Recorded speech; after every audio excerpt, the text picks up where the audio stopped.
Hello guys, welcome to my YouTube channel. मैं नवीन आप सभी का एक बार फिर से स्वागत करता हूं। रेलवे ग्रुप डी 2022 की जो एग्ज़ाम अभी चला हुआ है भाई, तो उसकी किस जोन की क्या कट ऑफ रह सकती है, इसके ऊपर आज डिस्कस करेंगे भाई। और एक सीट पे कितना कंपटीशन है हर एक जोन वाइज, ये भी बात करेंगे भाई। और अगर आपके इतने नंबर बन रहे तो आपका सिलेक्शन नहीं होगा, यानी अगर आपने एग्ज़ाम दे लिया है, अगर आपको लग रहा है कि इतने नंबरों से आप लोगों के कम है तो आप लोगों का सिलेक्शन नहीं होगा। तो पूरी आज डिटेल वीडियो रहेगी भाई, और फैक्ट के ऊपर बात करेंगे। ठीक है, तो वीडियो थोड़ी लंबी हो तो पूरी ज़रूर देखना भाई। उससे पहले अगर आप लोगों को जोन वाइज चाहिए कट ऑफ, ये मैं आप लोगों को एक कंबाइन कट ऑफ बताऊंगा। अगर आप लोगों को जोन वाइज चाहिए कि मेरे जोन, आप लोगों का जो भी जोन हो, ठीक है ना, जो भी जोन हो उस जोन की भाई आप लोग क्या कर देना, मुझे कमेंट कर देना नीचे कि आप लोगों का कौन कौन सा, आप लोगों ने कौन कौन सी आरआरबी से आप लोगों ने अप्लाई कर रखा है, तो मैं उसकी कट ऑफ बना के डाल दूंगा भाई। ठीक है ना, विद फैक्ट भाई। अब बात करते हैं आगे कि क्या कुछ इसमें पूरा प्रोसेस रहेगा। पहले बात करते हैं कितने नंबरों से नीचे सिलेक्शन नहीं होगा, तो ऑफिशियल चीज़ आप लोगों को इसमें पता चलेगी भाई। स्टार्ट करते हैं वीडियो को। ये आप लोगों का नोटिफिकेशन था भाई, ठीक है, उस नोटिफिकेशन की ही ये मैंने यहाँ से कॉपी उठाई है। तो अगर आप लोग जर्नल से हो, अगर आप लोगों को 40 नंबर से भी कम है तो आप लोगों का सिलेक्शन नहीं होगा। ईडब्ल्यूएस का भी आप लोगों का 40 है, और ओबीसी के 30 नंबर तो आप लोगों के पास मैक्सिमम चाहिए। किसके लिए भाई? एससी के लिए भी 30%, एसटी के लिए भी 30%, यानी इतने नंबर तो आप लोगों को चाहिए एलिजिबल फॉर। ये बोला है अगर कोई सेकंड स्टेज आप लोगों का होना था तो वो हुआ नहीं, तो यानी कहने का मतलब आप लोगों को इतने नंबर तो चाहिए, यानी आप लोग कंपटीशन में हो। अगर इससे भी नीचे है तो आप लोग भूल ही जाओ कि आप लोगों का सिलेक्शन होगा भाई। ठीक है ना, ये कट ऑफ नहीं है, ये आप लोगों को सेकंड स्टेज में अगर सीबीटी होता तो उसमें जाने के लिए चाहिए थे, लेकिन अब नहीं हुआ तो यही मानना जाएगा कि अगर आप लोगों के इतने नंबरों से कम है तो आप लोगों का सिलेक्शन नहीं होगा। तो आशा करता हूँ आप लोगों को ये बात क्लियर हुई होगी भाई। स्टार्ट करते हैं आगे। एक सीट पे कितना कंपटीशन है ये बात करेंगे भाई। ठीक है ना, हर एक जोन वाइज मैं आप लोगों को डिटेल लेके आया हूँ। तो ये पूरी जोन वाइज मैंने डिटेल दे दिया आप लोगों को कि भाई सबसे पहले जो सबसे ज़्यादा फॉर्म भरे गए हैं वो एनआरसी, ठीक है ना, इलाहाबाद में भरे गए हैं।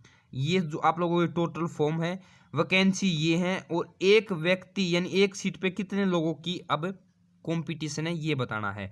ठीक है, और सबसे कम भरेगा आप लोग अपनी जो आप लोगों की आरआरसी उसको देख सकते हो। ठीक है ना, उसमें कितने फॉर्म भरे गए हैं और आप लोगों के कितने वैकेंसी और एक सीट पे कितनी आप लोगों की क्या है कंपटीशन है। तो टोटल फॉर्म जो भाई वो आप लोगों के लगभग लगभग 1,25,000 भरे गए भाई। टोटल वैकेंसी कितनी है? 1,37,000। ठीक है ना, तो ये आप लोगों की टोटल वैकेंसी है। अब मैं आप लोगों को कुछ फैक्ट बताता हूँ, ये कट ऑफ के लिए लेके आया हूँ भाई मैं। ठीक है, जैसे भाई मेरा दिल्ली है तो मैं दिल्ली की बात करता हूँ। ठीक है, तो यहाँ पे मेरा दिल्ली है, इसमें भाई टोटल फॉर्म भरे गए कुछ 19 लाख के लगभग। ठीक है ना, 19,37,029। ठीक है, तो ये कुछ फॉर्म भरे गए।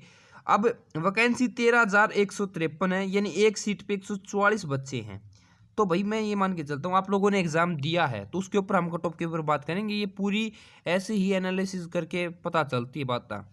तो भाई एक सीट पे अगर 144 बच्चे हैं, दिल्ली की बात कर रहा हूँ मैं, ठीक है ना, 144 बच्चे हैं। अब आप लोगों ने एग्जाम दिया तो वो 50% बच्चे भी अपीयर नहीं हो रहे एग्जाम में, 50% भी, यानी अगर मेरा एग्जाम था उसमें 33 बच्चों की सीटिंग थी, उसमें से ओनली 8 बच्चे ही आप लोगों की क्या थे, एग्जाम देने आए थे। तो 50% बच्चे तो एग्जाम देने पहुंच ही नहीं रहे, ये मान के चलते हैं हम। तो 50% का मतलब क्या हो गया, इसका हाफ भाई। हाफ यानी कितना हो गया भाई? अगर हम इसका हाफ करते हैं तो इसका कुछ ये होता है 72। ठीक है, यानी 72, यानी एक सीट पे अब 72 बच्चों का कंपटीशन रह गया। यानी मैं मान के चलता हूँ कि 50% है, बाकी हो सकता है इससे भी कम आए हों। ठीक है, तो 72। अब इन बच्चों में से इतने वे कौन से बच्चे हैं जिन्होंने जेन्युइन तैयारी कर रखी है, और वे कौन से हैं जिन्होंने बस फार्म भर रखा था और एग्जाम देने चले गई। ठीक है, काफ़ी बच्चे ऐसे भी होंगे जो मतलब सेटल हो गए भाई, काफ़ी टाइम हो गया, 2019 में एग्ज़ाम मतलब जो आप लोगों का आया था, और उसके बाद में काफ़ी बच्चों का सिलेक्शन भी हो गया होगा। ठीक है। तो मैं ये मान के चलता हूँ कि इसमें से बस ओनली 72 बच्चों में से 30 बच्चे ही पढ़ने वाले होंगे भाई, ठीक है। बाकी तो बस ऐसे ही गए होंगे, ठीक है। जो बाकी रह गए भाई 42 बच्चे रह गए, वो बस वैसे ही गए होंगे। तो इनसे आप लोगों को क्या कुछ लेना देना नहीं है। ये 30 बच्चे हैं, इसमें आप लोगों की फाइट रहेगी। यानी एक सीट पे जो 30 बच्चे हैं उनमें से आप लोग कहाँ पे स्टैंड करते हो, ये आप लोगों की पूरी क्या रहेगी, थ्योरी रहेगी, ठीक है। तो ये मैंने आप लोगों को बताया। और आप अपने हिसाब से अपनी अपनी जो भी आप लोगों की आरआरसी है उसके हिसाब से अपने फॉर्म देख लो। और एक कंपटीशन मतलब सबसे कम कंपटीशन अगर हम बात करें तो सबसे कम कंपटीशन है किस में, ये आप लोग देख सकते हो भाई। सबसे कम कंपटीशन ये है मुंबई में, ठीक है ना। जो मुंबई जोन है इसमें है, इसमें 92 बच्चे एक सीट पे भाई, ठीक है। तो सबसे कम यही है, वैकेंसी भी इसमें कम है सबसे कम, ठीक है। तो इस तरीके से आप लोग देख सकते हो। और अपना ऑफ करके फिर अपने हिसाब से अपने एक सीट पे अपने जितने भी आपकी जो जोन है, जो भी आप लोगों की आरआरसी है उसको देख सकते हो भाई, ठीक है। तो आशा करता हूँ आप लोगों को समझ में आया। अगर समझ में आया तो भाई एक लाइक और शेयर तो बनता है, ठीक है। तो लाइक और शेयर बनता है। अगर आप लोगों को अपने जोन वाइज चाहिए कि आप लोगों का जो जो जोन है, ठीक है ना, उसकी कट ऑफ चाहिए तो प्लीज़ नीचे कमेंट जरूर करना भाई कि आप लोगों की मतलब जोन क्या है और उसकी कट ऑफ आपको चाहिए, ठीक है। पहला काम तो ये करना। चैनल पे पहली बार हो तो लाइक और शेयर जरूर करना। अब करते हैं कट ऑफ की बात, ठीक है। बिल्कुल। तो आशा करता हूँ ये समझ में आया होगा। देखो भाई कट ऑफ दो लगेंगी। कैसे लगेंगी? पहली आप लोगों की जो लगेगी वो पीएचटी के लिए लगेगी, आप लोगों का फिजिकल होगा जो। अगर आप लोगों को पीएचटी की जानकारी चाहिए तो नीचे कमेंट करके जरूर बताना। एक लगेगी फिर पीएचटी के बाद फाइनल, ठीक है। तो आप लोगों की जैसे वैकेंसी में मानता हूँ कि भाई जो एनसीआर था, ठीक है ना, एनआर था यानी जो दिल्ली वाला था, ठीक है ना, उसमें 13,000 वैकेंसी है। तो इसका 3 गुना आप लोगों का पीएचटी के लिए बनाया जाएगा, ठीक है ना।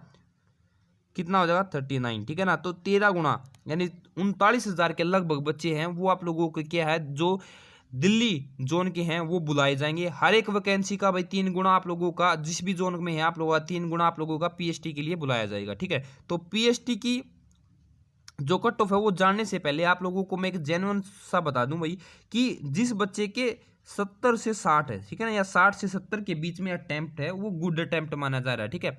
जो बोल रहे हैं कि भाई मेरा तो 85 हो गया, ठीक है ना, और भाई ये 70 के आसपास 72-75 तक है तो गुड अटेम्प्ट है भाई, ठीक है। जो 80-85 बोल रहे हैं भाई वो एक्स्ट्रा ऑर्डिनरी बच्चे हैं, उनका कंपटीशन हमसे है ही नहीं। लेकिन जब आंसर की आएगी, ठीक है ना, उस आंसर की में पता चलेगा कि भाई ये कुछ नहीं था, बस डरावा था खेत का, ठीक है। तो आप लोगों को डरने की कोई जरूरत नहीं है। अगर आपके 60 से 70 के बीच में अटेम्प्ट है, नेगेटिव वगैरह काट के लगभग अगर आपके 60 बन रहे हैं तो आप लोग पीएचटी के लिए तो क्वालिफाई हो।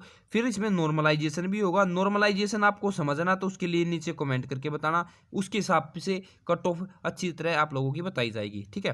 तो अब बात करते हैं जनरल ओबीसी एससी और एसटी के लिए क्या कट ऑफ रह सकती है। अगर आप लोगों के ओवरऑल जितनी भी जोन है 18-17 जितने भी जोन है उनमें अगर जनरल की मतलब काफ़ी जोनों में कम भी जा सकती है और ज़्यादा भी जा सकती है, ठीक है ना। तो ओवरऑल अगर मैं एक एस्टिमेट सा मानूँ तो अगर आप लोगों के 60 क्वेश्चन, ठीक है ना, आप लोगों की नेगेटिव वगैरह काट के 60 क्वेश्चन अगर आप लोगों के बन रही हैं, ठीक है, तो आप लोग पीएचटी के लिए एलिजिबल हो जाओगे। गारंटी की बात है भाई, लिखवा के ले लो ये बात मेरे से, ठीक है। इसमें 1-2 नंबर ऊपर नीचे हो सकता है, ठीक है, 1 से 3 नंबर इसमें ऊपर नीचे हो सकता है, उसकी वो कोई एग्जैक्ट बता ही नहीं सकता, ठीक है।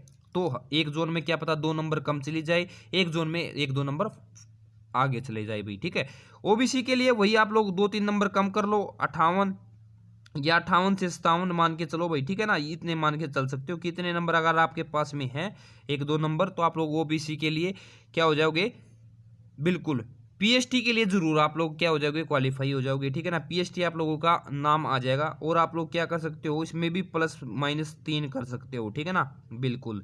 अब एससी के लिए फिर वही 2-3 नंबर घटा दो, ठीक है ना। तो ये मेरे ख्याल से आप लोगों की 55 से 56 के बीच में चली जाएगी, ठीक है ना, 55 से 56 के बीच में तो इतनी जा सकती कट ऑफ मेरे हिसाब से बोल रहा हूँ। जो एनालिसिस बच्चों का मैंने देखा उसके हिसाब से एसटी का और 55 के आसपास में जा सकती है भाई, ठीक है ना, 55 से नीचे। तो ये ओवरऑल कट ऑफ रहेगी पीएचटी के लिए। अगर आप लोगों को कट ऑफ सच में अच्छी लगी है, समझ में आया जो मैं आप लोगों को बताना चाहता हूँ, इतनी कम कट ऑफ क्यों गई, क्योंकि भाई एक सीट पे बच्चे जो एग्जाम देने जा रहे हैं वो जा ही नहीं रहे भाई, ठीक है ना। 50% से भी कम आप लोगों की क्या है भाई वहाँ पे अटेंडेंस है, ठीक है। तो आप लोगों की कट ऑफ जेन्युइन सी बात है कि नीचे जाएगी। अगर आप लोगों का 60 के प्लस या आसपास बन रहा है तो आप लोग ये मान के चलो आप लोगों का सिलेक्शन श्योरिटी है, ठीक है। एक कदम आगे बढ़ जाओगे पीएचडी के लिए आप लोग, ठीक है। आगे फिर भाई फाइनल कट ऑफ की बाद में बात करेंगे। तो आप लोग पीएचडी की अभी सोचो। और अगर आप लोगों को जोन वाइज चाहिए कि हमारे जोन की क्या रहेगी तो प्लीज़ कमेंट करके ज़रूर बताना। और आप लोग क्या कर सकते हो, वीडियो को लाइक और शेयर ज़रूर कर देना। चैनल पे पहली बार आए हो तो प्लीज़ यार एक सब्सक्राइब जरूर कर देना, ठीक है।